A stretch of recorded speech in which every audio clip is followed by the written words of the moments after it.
ദേശീയപാതയിലെ എലാഞ്ചി ബൈപ്പാസിൽ കാറും ലോറിയും കൂട്ടിയിടിച്ച് 3 പേർ മരിച്ചു. പത്തനംതിട്ട തിരുവല്ല ഇരവിപേരൂർ കുറ്റിയിൽ ജേക്കബ് എബ്രഹാം, ഭാര്യ ഷീബ, പേരക്കുട്ടി 2 മാസം പ്രായമുള്ള ആരോൺ എന്നിവരാണ് മരിച്ചത്. ദമ്പതികളുടെ മകളും ആരോണിന്റെ അമ്മയുമായ അലീന തോമസിന് ഗുരുതരമായി പരിക്കേറ്റു. ബൈപ്പാസിലെ മധുക്കരയിൽ പെട്രോൾ പമ്പിന് സമീപം രാവിലെ 11:30യോടെയാണ് അപകടം നടന്നത്. കാർ വലത്തോട്ട് തെന്നിമാറി എതിർദിശയിൽ നിന്ന് വന്ന കൊറിയർ ലോറിയുമായി നേർക്കുനേർ കൂട്ടിയിടിക്കുകയായിരുന്നു. അലീനയുടെ നഴ്സിംഗ് പരീക്ഷയ്ക്കായി ഇരവിപേരൂർ നെല്ലാട് നിന്ന് ഇന്നലെ പുലർച്ചെ 3:45 ബംഗളൂരുവിലേക്ക് പുറപ്പെട്ടതാണ് കുടുംബം. അലീനയുടെ ഭർത്താവ് പുനലൂർ വിളക്കുവെട്ടം മാങ്ങാച്ചാലിൽ തോമസ് കുര്യാക്കോസ് സൗദിയിലാണ്. ഇവരുടെ മൂത്ത കുട്ടി ഏഡൻ പുനലൂരിൽ തോമസിന്റെ വീട്ടിലാണ്. ജേക്കബാണ് കാർ ഓടിച്ചിരുന്നത്. മകൻ അതുൽ ജേക്കബ് ബംഗളൂരുവിലാണ്. മൃതദേഹങ്ങൾ ഇന്ന് പോസ്റ്റ്മോർട്ടത്തിന് ശേഷം വിട്ടു നൽകി. ലോറി ഡ്രൈവർ കരൂർ രംഗനാഥപുരം അണ്ണാനഗറിൽ കെ ശക്തിവേലിനെ മധുക്കര പോലീസ് ചോദ്യം ചെയ്തു വരികയാണ്. കുഞ്ഞ് ആരോണിന് ആദ്യമായി സ്നേഹചുംബനം നൽകാൻ അച്ഛൻ തോമസ് എത്തുമ്പോൾ അവൻ ഇനി ഉണരാത്ത വിധം ഉറക്കത്തിലായിരിക്കും. സൗദിയിൽ ജോലിയുള്ള അലീനയുടെ ഭർത്താവ് പുനലൂർ സ്വദേശി തോമസ് കുര്യാക്കോസ് 8 മാസം മുൻപാണ് അവസാനം നാട്ടിലെത്തിയത്. അന്ന് ആരോൺ ജനിച്ചിട്ടില്ല. കഴിഞ്ഞ 2 മാസങ്ങളിൽ സ്നേഹവായ്പോടെ വാരിയെടുക്കാൻ കൊതിച്ച വീഡിയോ കോളുകളിൽ കണ്ട് കൊതി തീരാത്ത ആരോണിന്റെ ചേതനേറ്റ ശരീരമാണ് ഇനി തോമസ് എത്തുമ്പോൾ കാത്തിരിക്കുന്നത്.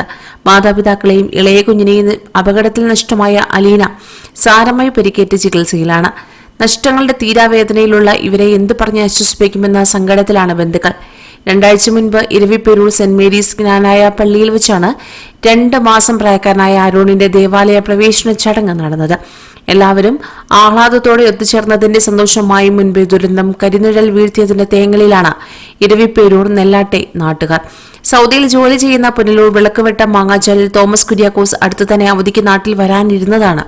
ഭർത്താവ് വരുമ്പോൾ ഇളയ കുഞ്ഞായ ആരോണിന്റെ മാമോദീസ നടത്താൻ തീരുമാനിച്ചിരുന്നു.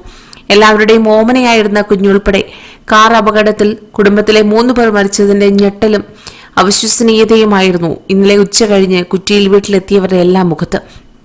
കോയമ്പത്തൂരിലെ വാഹനാപകട വിവരമറിഞ്ഞ് സങ്കടം അടക്കി വെക്കാൻ കഴിയാത്ത അവസ്ഥയിലായിരുന്നു ഇരവിപേരൂർ പഞ്ചായത്ത് അംഗവും ജേക്കബിന്റെ ഭാര്യ ഷീബയുടെ ഉറ്റ സുഹൃത്തുമായ അമ്മണി ചാക്കോ.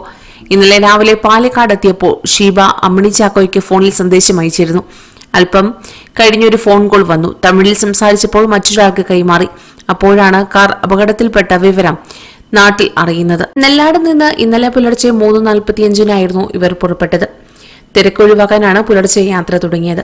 നഴ്സിംഗ് വിദ്യാർത്ഥിനിയായ അലീനയുടെ 4ാം വർഷ പരീക്ഷയ്ക്ക് വേണ്ടിയാണ് കുടുംബം ബംഗളൂരുവിലേക്ക് യാത്രയായത്. ഈ മാസം 16 മുതൽ 20 വരെയാണ് പരീക്ഷ നടക്കുന്നത്. ആദ്യം ട്രെയിനിൽ പോകാൻ തീരുമാനിച്ചെങ്കിലും 2 മാസം പ്രായമായ കുഞ്ഞിന്റെ അസൗകര്യമോർത്ത് യാത്ര കാറിലാക്കി. ജേക്കബ് എബ്രഹാമിന്റെ മകൻ അതുൽ ജേക്കബും ഷീബയുടെ സഹോദരനും കുടുംബസമേതം ബംഗളൂരുവിലാണ് താമസം. ഇവരുടെ വീട്ടിലേക്ക് നൽകാനായി തേങ്ങ, കറിവേപ്പില, ഓമിക്ക, കപ്പ, വാഴക്കൂമ്പ് തുടങ്ങിയവയും കാറിൽ കരുതിയിരുന്നു. കാർ അപകടത്തിന്റെ ദൃശ്യങ്ങൾ വാഹനത്തിലെ സാധനങ്ങൾ ചിതറിക്കിടക്കുന്നതും കാണാമായിരുന്നു.